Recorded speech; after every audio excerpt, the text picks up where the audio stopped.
So what brought you to Costa Rica? So not this last February that just happened, but the February before that, I had some friends, my friend Robert Wall, Alex, and my buddy Briggsy. They're other kind of big cliff jumping guys, and they got invited down to this trip by the company Paddle 9 because they want to do some promotion for their tour company because, they know that social media is like a huge, great way to promote yourself. Yeah. And so they got, they invited some of the best cliff jumpers down to jump some of the best waterfalls and cliffs down in Costa Rica. So they only had enough money for those 3 guys to help them a little bit with their flights and stuff down there. But they're like, my friends invited me down. They're like, hey, you should come. It's going to be sweet. And I was just like, I can't make it. It was too late to notice. I just, I wouldn't have been able to make it. So they went, had an awesome time, and I was super jealous. And I was talking to the owner of the company a bunch, and he was like, all right, well, it's cool. Don't worry. You'll go next year. We're going to do the same trip again next year. And so I was like, all right, count me in. I'm down. Just get me out there. And so then I think it was like last August comes around, and he hits me up and he's like, hey, like we got an extra guide position opening up. So if you'd rather just come down for the whole season instead of just in February, then you can come down for the whole season and then you'll already be there for the February trip.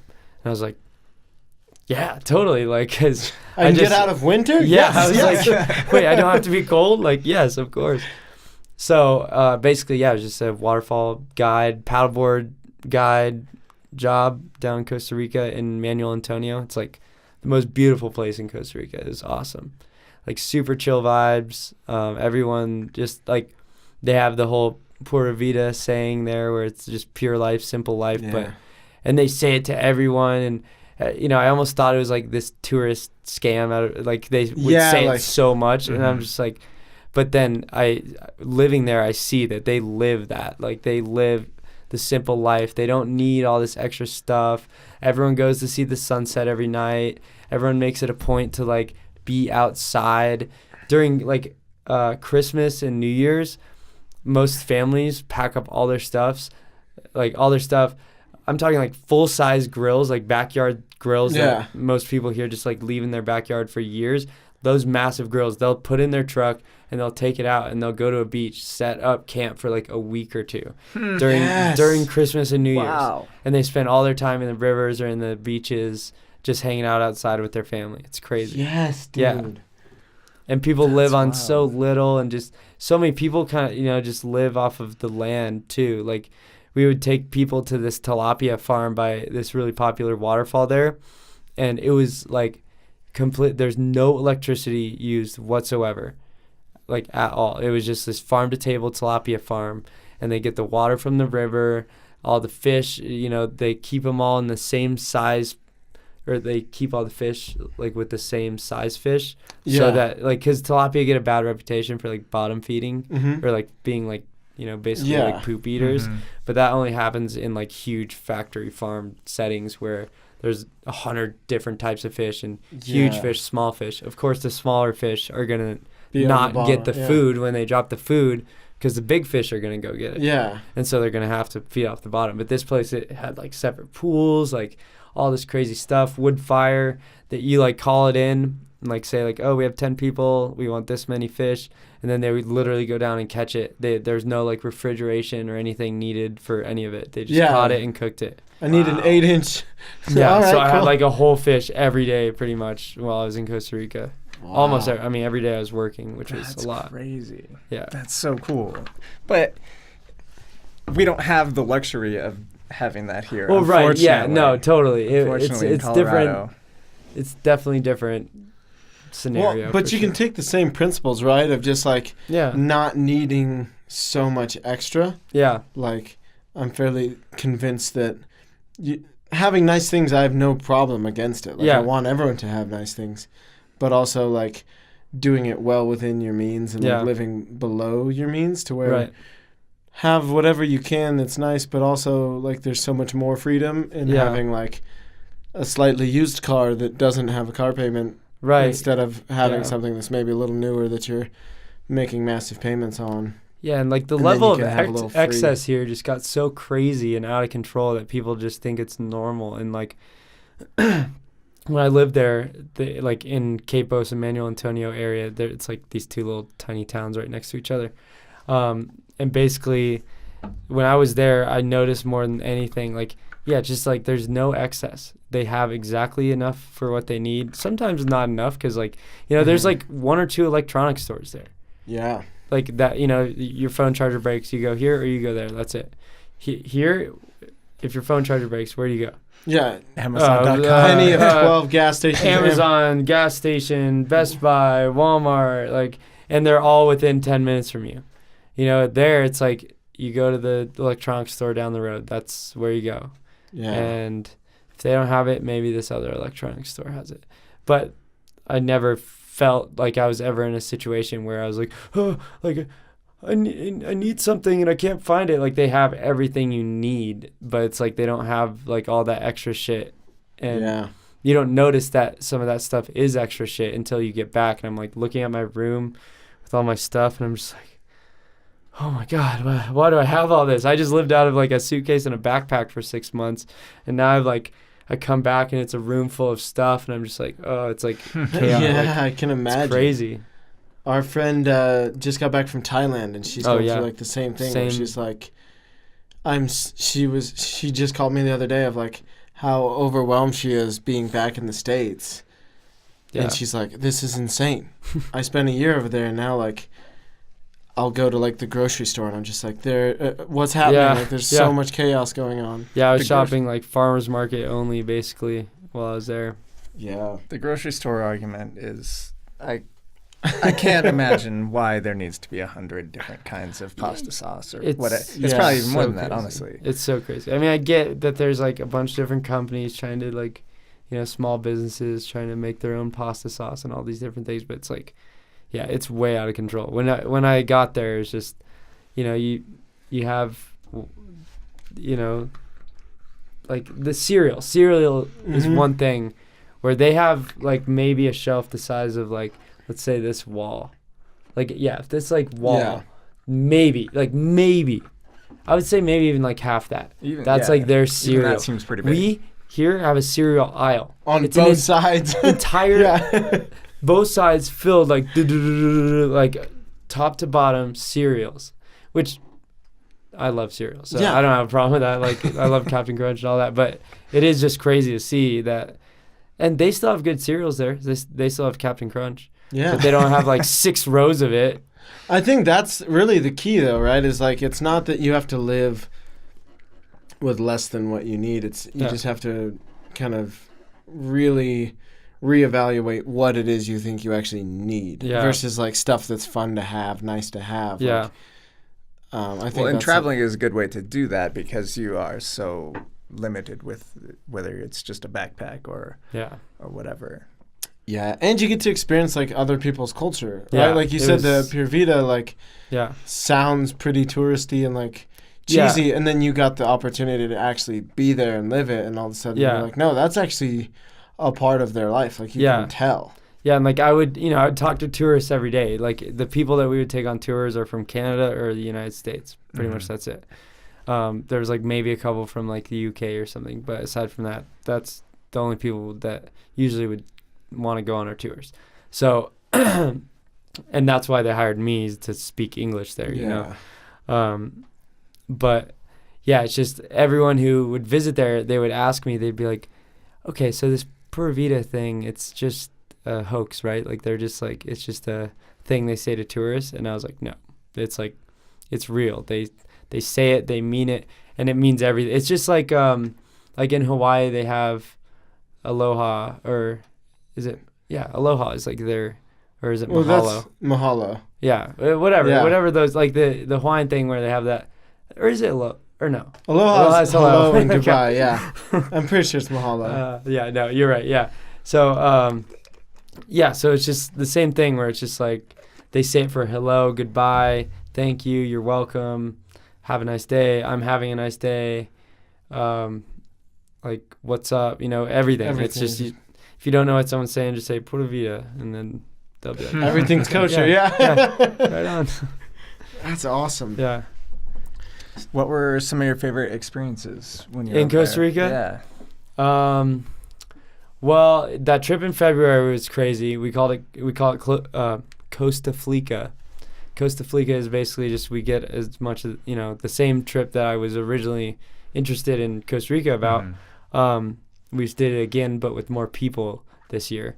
So we had people from Canada, United States, all over come down, and all the best cliff jumpers came down, and we jumped all the best cliffs and waterfalls there. There's one called Mahia Blanca, and that one's like 100 plus feet, probably 100 to 105 feet, and it's seriously one of the most beautiful waterfalls in Costa Rica. And it's in this huge, because in Costa Rica, a lot of the waterfalls, the land around it is bought by someone, and they maintain it really, really well, and they charge, depending on what place it is and where it is, they'll charge you a little bit to get in, but it's very well maintained.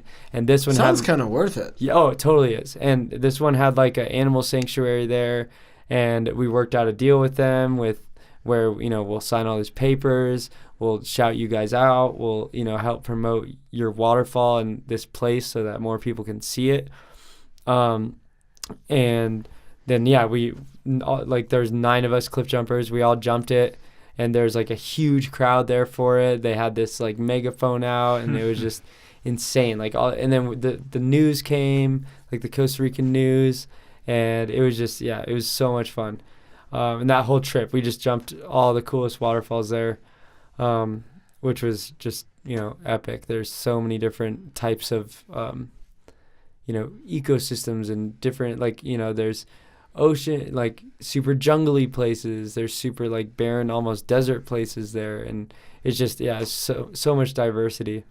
But then I think probably one of my favorite experiences just happened like a couple weeks ago, soon before I moved back, like maybe like week and a half, 2 weeks before I moved back. My buddy Chase, he has like a huge YouTube channel called Adrenaline Addiction. Yeah, I follow him too. Yeah. A lot of people do. And so he puts out some awesome videos like every week about just cliff diving, base jumping, extreme anything. He's crazy. He's awesome. But he came down to visit me for my birthday, April. So it was April 17th. So like a week and a half before I moved out. And he was like, just let's go jump the best spots here. So we went to a spot that we took everyone to in February. It was a 70-foot waterfall called El Encanto. And when we were there in February, the flow was like pretty low. It wasn't much of a waterfall because it was getting into dry season, but there's still a little bit of flow there. But I took Chase there, and I was like, dude, just so you know, like it's really dry season right now. There's a chance that there could be no waterfall over the edge. There could be a chance that because of that, maybe there's not enough depth now. Yeah. And there's also a chance that maybe it's deep enough, but the water is really nasty because it's stagnant and it's been sitting there. And he's like, I don't care. I just want to go. I want to go. And I was like, all right, let's do it. So we went out there. We were going to meet with this Costa Rican dude that we met up with, or that like we made friends with. And we get there and we see these workers, these guys like at the bottom right of the waterfall. And they've got this little pipe, this PVC pipe going into the water, like the pool below, and then that pipe was connected to a little pump, and that pump was connected to another PVC pipe that was going 75 feet up, straight up to the top. And we got there, and our Costa Rican friend wasn't there yet. And we just get there, we're looking at him, we're like, what are these guys doing? Trying to make a waterfall or something, just joking around. And our friend shows up, and we're like, who are these guys? What are they doing? And they're like, they're the owner of this land. I told them that you guys were coming to jump the waterfall, so they're trying to make a waterfall for you guys to jump. No way. Yeah.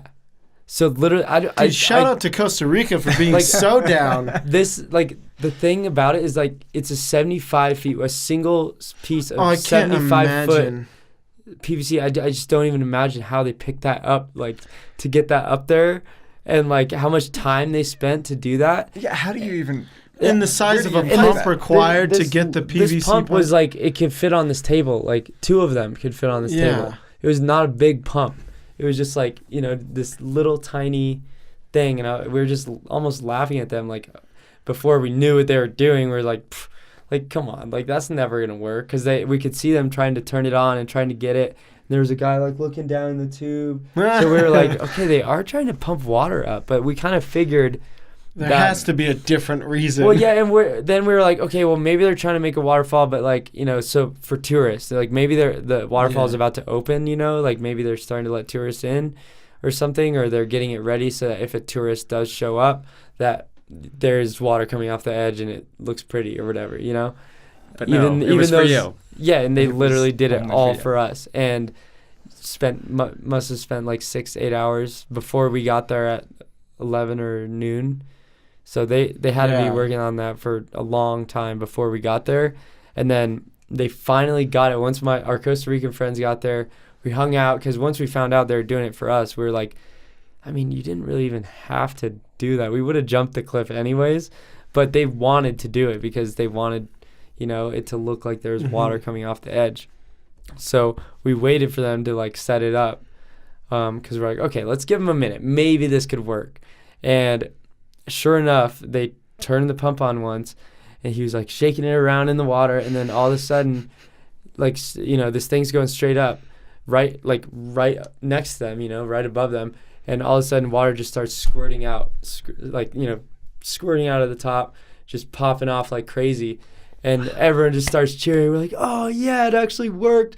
But in reality, like, they're on the, like, if we're looking at the waterfall, they're on the, right side of it. So they're not even, they're not, like, it's just coming out and just coming right back on them at that point. But just the fact that water traveled all the way up there, we were like, oh, my God, this is crazy. And so then, there, so much water's coming down. And I thought that because of all the water coming down, it, like, turned off the pump, because the pump's getting really wet now.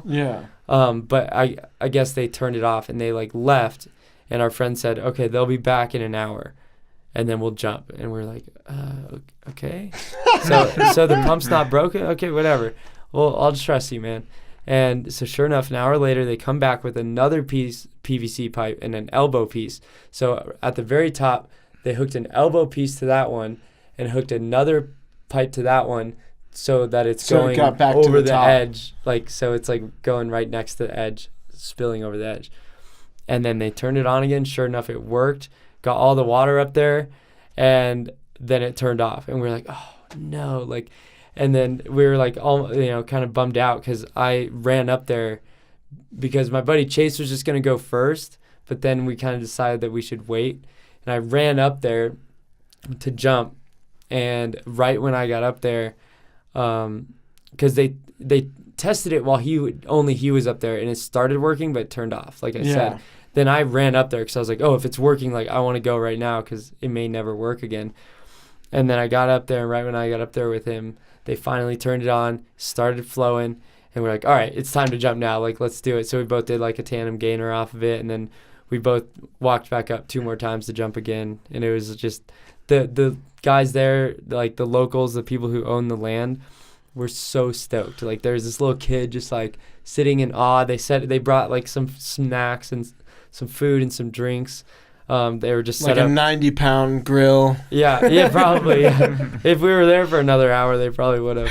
But yeah, they had this, little, drink set up. They were offering it. They had like these plastic cups. They were pouring us drinks at the top of the waterfall. We were like, hell yeah. And we just like, put on a little show for them. And then we were like, we have to, what do you guys, like, what do you want? How much do you want? Like, we'll give you I want like $40. Like, what do you want? $50. What do you want? And they're like, no. Like, they want no money. They want nothing, really. We're like, we'll buy you beer. Like, what? They're like, no, you don't need to do anything. We're like, come on, like, what can we do? And they were like, well, we just want people to see this waterfall. And, like, we just want, like, the reason we did this for you guys is we want you guys to be able to, like, share this. So, when you post on Instagram, make sure you tag where it is so people can come here and visit and find it, which is so opposite kind of to how I'm normally programmed here in the U.S. I never geotag locations because it just, sometimes leads to... Yeah, you don't want to spoil a spot. I don't want to spoil the spot. I don't want places getting trashed. I don't want, I don't want my followers, however many and whoever they may be, if, I just anyone's followers. Like, I don't trust, like, the general population to just go to a spot and leave it completely spotless, Or not to, like, get in over their head and somehow things get shut down from that. I'm sure it's technically illegal. In certain spots, totally. A lot of places, because they don't want this liability, and it's so lame versus... That just sounds so cool. Like, but in Costa Rica, it's the opposite mindset. They're like, come to our waterfall. Because, like, they have, they'll charge you a few bucks and, like, maybe at the most, like, $5 or something to get into a waterfall that is well maintained. There's no trash. There's some waterfalls. There's one that's like $10, I think, called Nayaka, and that's like one of the most popular ones in Costa Rica. And they have guys that will come in and like scrub the like algae off, like if it's getting too slippery on some of the rocks. They'll come and scrub to like it. keep people safe. It's like there's all sorts. I of thought stuff you meant like that. For pictures, like no. No, that makes a lot more sense. Yeah, but I mean, so they welcome people. They want more people there because a lot of people own land right near a waterfall, but you can't own the water itself. So if you went and you hiked, river hopped all the way up, that's fine. You could do that. You wouldn't have to pay technically. Same with beaches there. You can own the land around the beach, but not the actual beach. You could swim there and no one can tell you to get off the sand because it's public, But yeah, so that was the cool thing about the whole culture there is they were a lot more accepting and just like, because for me it's like, I mean, I understand sometimes the whole liability thing, but it's like, why wouldn't you want someone to jump and do cool stuff? If they're professionals, they know what they're doing, like, why not? It's never a problem with any other sport, really. Skateboarding sometimes, they'll get kicked out of some spots, but I don't know many other sports. Like skiing's pretty accepted everywhere, and like so many skiing deaths a year. So why cliff jumping? Why is everyone so against it? It's because the only things you hear about it are the things on the news where it's like, oh, drunk teen goes cliff jumping, dies. It's like, okay, well, the teen was drunk, first of all, probably didn't know what he or she was doing, and is probably pressured to do it. Like, so if you can eliminate some of those factors, then it could be safe, just like anything.